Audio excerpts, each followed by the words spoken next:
আজকে আমার নিবেদন কবি রবীন্দ্রনাথ ঠাকুরের লেখা কবিতা আমাদের ছোট নদী।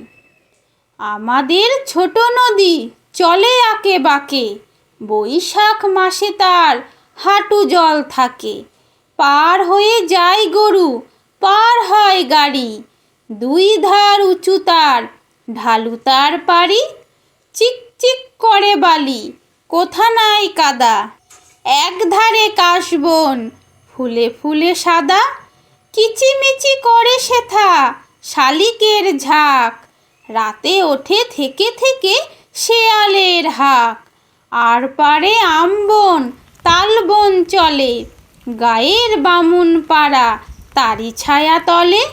তীরে তীরে ছেলে মেয়ে নাইবার কালে, গামছায় জল ভরি গায়ে তারা ঢালে। সকালে বিকালে কভু নাওয়া হলে পরে, আঁচলে ছাকিয়া তারা ছোট মাছ ধরে। বালি দিয়ে মাঝে থালা ঘটিগুলি মাঝে, বধূরা কাপড় কেচে যায় গৃহকাজে।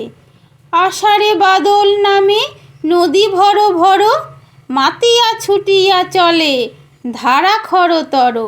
মহাবেগে কলকল কোলাহল ওঠে, ঘোলা জলে পাকগুলি ঘুরে ঘুরে ছোটে। দুই কূলে বনে বনে পড়ে যায় সারা, বর্ষার উৎসবে জেগে ওঠে পাড়া।